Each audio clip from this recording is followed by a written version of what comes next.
right, welcome. Here we are at our lesson for today, and we are going to talk about symbolism, and we are going to use our novel, The Outsiders. Please make sure that you underline titles of books and follow the correct rules for titles.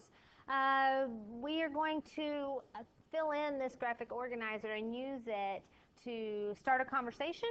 And I'll show you what I'm expecting and then move on and have a creative visual after this. So let's start out with our definition of symbol. And I write too big, so I apologize, but a symbol is a person, place, or object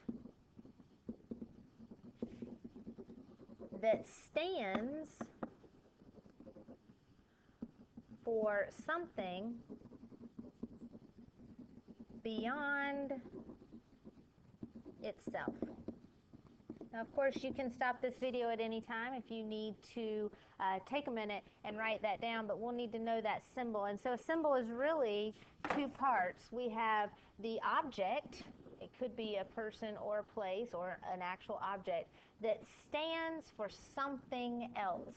So we're going to have two parts to our symbol. The object,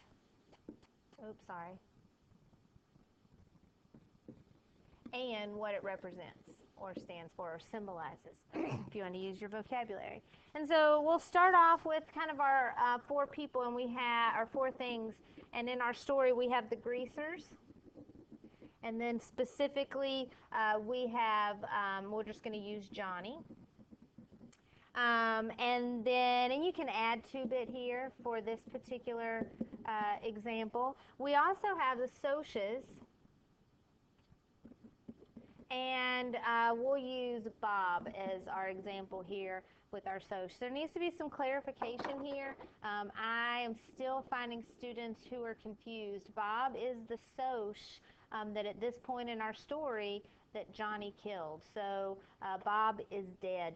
And he died there when they had that altercation in chapter 5, or maybe it was chapter 4. So when you look at these, and this is going to be our object, greasers have hair. This is what they are known for. This is what they have. When you look at Johnny and 2-bit, hopefully the thing you see in common is a switchblade. When you see the Socs, you may think of this cars. In fact, it's mentioned a couple times, the Mustangs, the Corvairs. And then Bob has his rings. And these are each an object. You can see these objects, you can touch these objects. But symbolism has to do with the two things. You have the object, but then you have down here the idea that is behind this. The hair is not just hair, it is symbolic of something else. So I'm going to do hair for you, and we're going to talk about these things. And then I want you and your partner to come over here and do this. So you guys will do the switchblade, the cars, and the rings together. And your goal will be to try and get these 3. If you can come up with 4, that'll be great, and I'll be around to help you. So when we're looking at greasers, the object that identifies them is their hair. So this is an identity. This identifies them as greasers.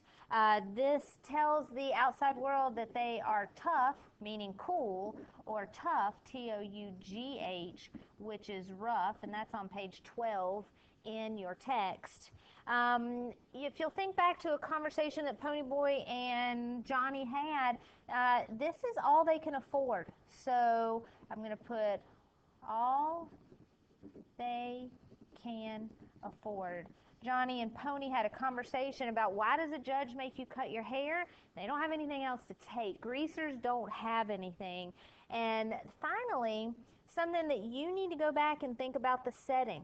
It is 1965 in our book, and this is one part of the setting. And we are looking at how does the setting affect the plot of the story. And in 1965, let me scroll down a little bit here. In 1965, This is evident from the conversation between Pony and Cherry. We have Elvis, which the greasers really like, but the Socs, if you were paying attention to that, really are into the Beatles and the British invasion.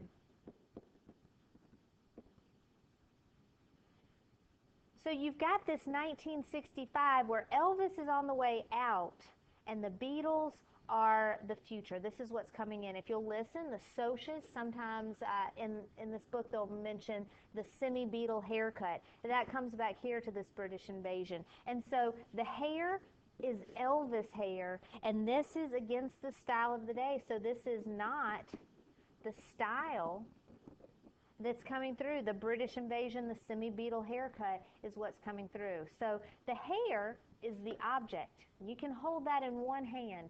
The idea is what is symbolic of. It is symbolic of their identity, how they are tough, that it's all they can afford, and these greasers are poor.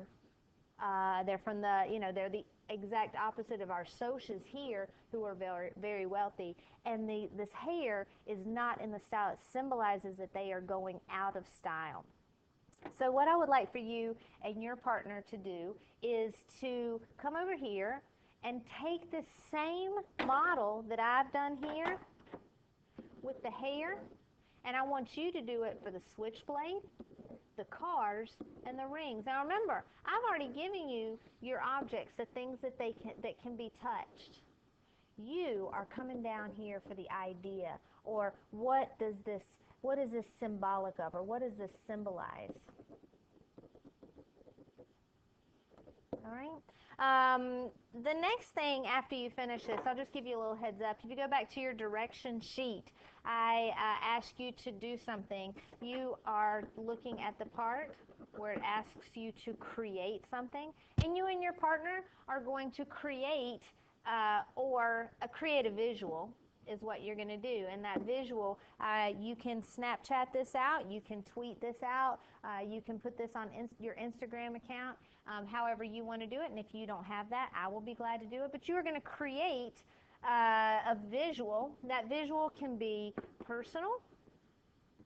It can have to do with your life, or it can be from the book, or it can be something that is a friend of yours, if you'd like to adopt a friend's object.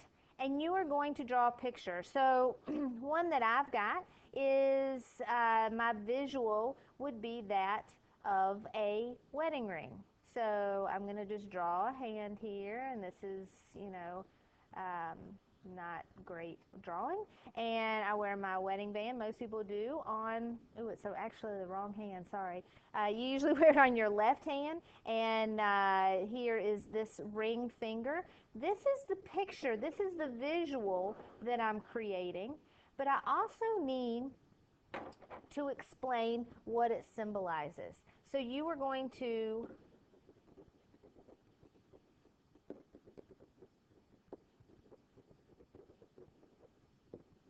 explain what it symbolizes. What does this symbolize? And you can write this out, and then I want you to wrap it all up. You need to create a sentence that explains, and it can be a sentence, or maybe two if you would like to do that, that this ring symbolizes my love for my husband. So you can't touch love. It symbolizes my promise to him. And so you've got this sentence that I want you to create, and mine might say something like, my wedding ring symbolizes, and then finish that sentence. Make it make sense. If you need a couple of sentences for this, you can do that. If you have some more things about what it symbolizes. Some people in one of my classes already did a great job at creating this. So this is the create part of your directions. So here is our graphic organizer. I gave you your beginning. You are going to fill out this part. And then you and your partner are going to get together and discuss this. Get those ideas together, create that idea, and put that down on paper. You're thinking about your ideas and making it clear for someone else to read. I hope this was helpful. Please let me know if I can be of assistance, and thank you for listening.